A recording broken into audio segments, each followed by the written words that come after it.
maternal ancestors are originally from Dikranagerd, and my father's side is mainly from Yerzinga.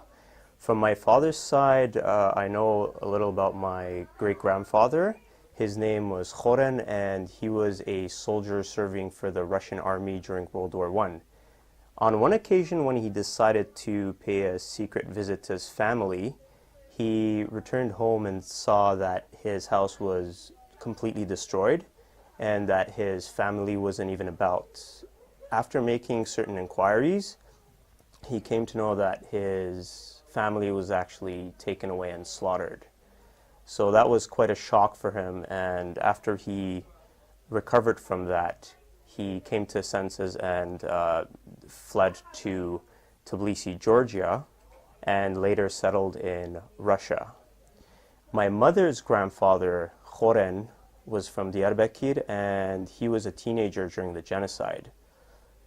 We know that his older brother was named Karnig, and he was randomly arrested and taken to prison.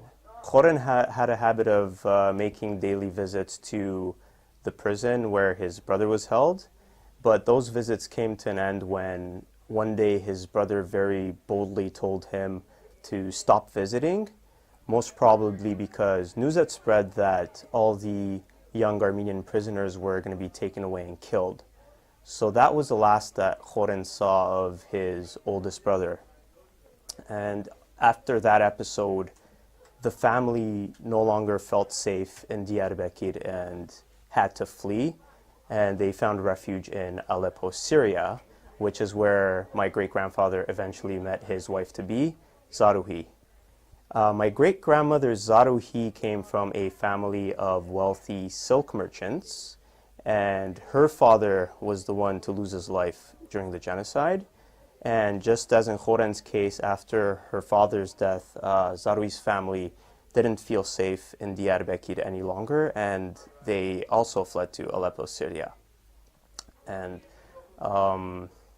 we know that in order to recuperate some wealth and start a new life in Aleppo, they sold pieces of silk fabric that they managed to bring with them from Diyarbakir, and having sold those in the markets of Aleppo, they were able to start a new life in Syria.